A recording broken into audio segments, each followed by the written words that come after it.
going to say Clemson is officially back to being playoff Clemson, officially back to being national title contender Clemson, but they're looking like they're pretty much on that path. What is the mindset right now amongst Tiger Nation with this start to the season? I think you pretty much nailed it. This team is still looking to put together 4 quarters of complementary football. Both sides. They've yet to do that. Either the offense is playing at a high level and the defense has been a little off, or the defense is playing at a high level and the offense is playing a little off. Kind of like Boston College last week, where it seemed like the offense was just going through the motions a little bit in the first half, and after some early issues, defense settled in and really held Boston College's offense in check. I think Clemson's right there. They're not quite there yet. Again, they need to put together 4 quarters of complementary football where both sides of the ball are playing at a high level. We just haven't seen it yet. It's interesting because you watch the last 3 games Clemson's played, and we'll talk about this a little bit more in a moment, but you have the double overtime against Wake, where it looked like, all right, defense playing a little sloppy against Wake. And then you talk about it a little bit. That second half against NC State, Clemson played some great lights-out football. Then you got that second half against Boston College, Clemson played some great lights-out football. But I want to focus on the offense for a moment because there's one man under center, DJU. We've talked about him for several years now. He was much maligned last season. This season, we talked about he's lost a little bit of weight. He still looks like he's having a few moments of inconsistency in the first half, but he is looking like he's getting better. What are your thoughts on DJU so far through the first 6 games of the season? I think he's night and day different compared to last year. Number one, he's healthy. I don't think he was healthy at any point last season after the opening game against Georgia. I mean, he suffered a sprained PCL against Louisville, tore a tendon in one of the fingers on his throwing hand later in the season. He ended up having to have surgery on that knee, if I'm not mistaken. But he played banged up all last season, and he did not play well. Make no mistake. I think it really kind of sucked the confidence out of him, to be quite honest. And through the first half of the opener this year, it looks like you're going to see the same DJ from last year. He starts putting it together a little bit in the second half. His accuracy's there. And he's gotten a little better with each week. Outside of the first half against Boston College last week, I think DJ's played really well. He's putting the ball on the money for the most part. Receivers are struggling with some drops at times, but he's even become a little bit of a factor in the running game. He's not going to rush for 70, 80, 90 yards week in and week out, but Clemson needs him to at least be that threat of, to present a threat of running the ball. They need teams to at least respect it. And I think over the past 2 or 3 weeks, he is making teams respect his ability to run the ball. It does also help when you have a running back named Will Shipley in the backfield doing his thing. We saw what he did last year against Florida State. How is it? Basically, you talk about how DJ with the running game. When you have Shipley back there, how much do you think that helps take the pressure off DJ? And what will Florida State see from Will Shipley this week and from the Clemson running game as a whole? It takes a lot of pressure off DJ. It absolutely does. He doesn't have to be relied upon in the running game.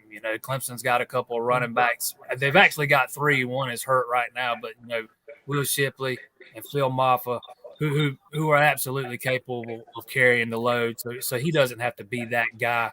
But I've been a little bit disappointed in Clemson's running game this year. I was expecting it to be a little further ahead than where it is right now. And that might have been – I might have had too high of expectations considering the revamped offensive line.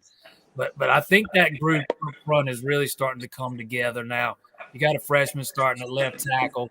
They moved the left tackle inside at right tackle. They moved the right tackle inside the right guard, and they moved the left guard to center. He never played center before this season. So a different look at offensive line this season. I think it took a little bit for those guys to, gel, find some continuity there. I think the freshman's really starting to round into form. Thought he played his best game last week. So hoping we'll see that Clemson running game, find a rhythm this weekend. I thought they should have been able to run it better against Boston College. I thought they'd run it better than they did against Wake Forest. I could say the same thing about most every game this year so far. It's been the biggest disappointment in offense so far is that Clemson has not been able to run the ball as well as most expected them to be able to run it. It's not been bad. It's been serviceable. It's just not been what I thought it would be. My man, your running game doesn't have to do all that much when your defense holds Boston College to 3 points. Obviously, with all due respect to the Eagles, that was a step down in competition after 2 straight ranked wins over Wake Forest and NC State. But seeing what that defense did, holding Boston College to 3 points, how much of a boost was that for a defense that got much maligned last season, much maligned at the start of this season, heading into what I would argue is probably your toughest road environment so far of the 2022 season? Oh, yeah. I thought Clemson's defense got humbled a little bit a couple of weeks ago against Wake Forest, especially on the back end. But being honest, the whole defense, to be honest, there were several times they had hands on Sam Hartman and he got away from him. It was just not a very good performance on the defensive side of the ball. Thought they were much better against North Carolina State, particularly in the second half.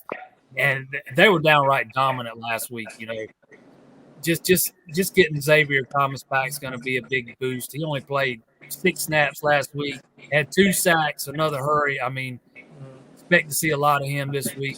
But I think that defense, under a new defensive coordinator, it took a couple of games to find their footing, and I think they found it. And, I think it's business as usual on the defensive side of the ball now. Looking at your schedule, it don't get easier much for the Tigers the way the rest of the season goes. You got that game against Syracuse, who the hell saw Syracuse being an unbeaten team at this rate and ranked 15th in the country at the midway point of the season. But you got Syracuse, then you got the bye week, then you go to Notre Dame, Louisville comes to Clemson, Miami comes to Clemson. Please beat them. I'm begging you. I am begging you 100%. Wipe them off the map. And then you end the season with the game home against South Carolina. So, is there any concern, and let's say right now Clemson's in the driver's seat in the ACC, with Florida State having 2 losses. Even if Clemson were to be upset in this game, they would still be in first place in the Atlantic Division. Is there any concern of a letdown in this game, knowing what is ahead over the remaining 5 games of the season? No, I had a little bit of concern about a letdown for Boston College. I don't have any concern about a letdown for Florida State. Clemson will be up for Florida State. It's Clemson, Florida State. I mean, it might not be what it was 10 years ago, but it's still Clemson, Florida State. Dabo Swinney won't have any problem getting those guys up for this game. I have zero doubts about that. It's on the road. Probably the most raucous road environment they'll face all year outside of maybe Notre Dame. I've never been there, so I can't comment on how raucous it gets there. But I've been to Doak Campbell when it's full. I know what kind of environment that is. And Clemson's had a reputation in past years of they like to consider themselves road warriors. They get up for those types of games. So I wouldn't expect any type of letdown this week. How does Dabo come into this game? Because the last time, obviously the 2020 game got canceled during the COVID season. And in the 2018 game, you pretty much curb stomped us. It was a close game. I think it was closer than the 59-10 score indicated. I'm totally being sarcastic. You absolutely wiped us off the earth. But how does Dabo go and say, don't focus on that blowout the last time we were here in Tallahassee. Focus on the fact that this was a Florida State team that was leading into the fourth quarter last season in Clemson. How does Dabo keep those guys in check at this rate? I think you just turn the film on from last year and make them watch it. I know Dabo said yesterday at his presser that when he went back and watched it, he wanted to vomit, because Clemson was so bad in areas, And I remember talking to Jamie Robinson at the ACC kickoff in Charlotte, and I was asking him about the Clemson game, and he said, yeah, we're going to see him. We're going to see him this year, man. We let that one get away from us last year, a player or two here or there. We should have won that game. We're going to see him this year. But, again, I go back to this. It's Clemson, Florida State. And this team, this is not the Florida State team from 2017, 2018. This is a much improved Florida State team. All you got to do is cut on the film to see it. And these guys know that, man. They know how good this Florida State team is. I'll give my pick later in the show, but we're going to put you on the hot seat. Yes, you're our guest. We appreciate you coming on, as always. But I'm going to need a pick right now. I think I know where you're going to go, but I want to be interested on the score. So your pick, Florida State, Clemson, Saturday night Bobby Bowden Field. Who you got? I hadn't even thought about a score yet, but give me Clemson tight one. What? 27-23. I don't think it's going to be a blowout. I think it's going to be a hard 4-quarter game. I was shocked. I thought you were going to go with the upset in Florida State, but I get it. I get it. You cover Clemson. I guess you have to go with the team you cover there. I can't remember the last time I actually picked them to lose. Might have been LSU in the national championship game a few years ago. You really wasn't against Ohio State in the playoffs in 2020? Not that one? No, I picked them to win in that one. Nobody picks Ohio State, Mark. Calm down. You're the only person who sticks with Ohio State right now. Well, you and pretty much everyone in the Midwest and common sense fans. But yes. I don't know. If I was an AP voter, I think I'd vote Ohio State number 1 right now. Look, the AP today released their predictions for this week, and they picked Florida State to win. The AP said Florida State's going to win. It's the upset of the week. I think the AP's crazy, but we can get more into my pick later on in the show.